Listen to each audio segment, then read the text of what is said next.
Magluluto ako ngayon ng inahin na sapsap. Ano to, manok? Inahin sapsap.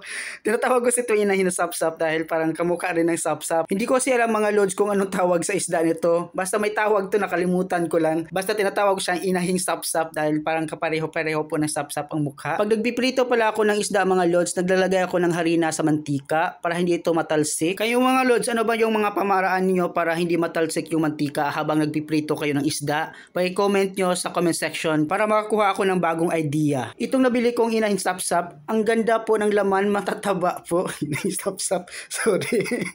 Natatawa lang talaga ako sa inahing sapsap. Matataba po yung laman. Itong klaseng isda, masarap rin to sa bawan, mga lods. Habang pinipirito ko yung isda, magpe-prepare ako dito ng gagawin kong salad. White onion na malalaki at saka itong kamatis, mga ilang piraso lang para mga 4 na piraso to o 3 piraso. Ito yung magiging hapunan ko, piniritong isda na inahing sapsap.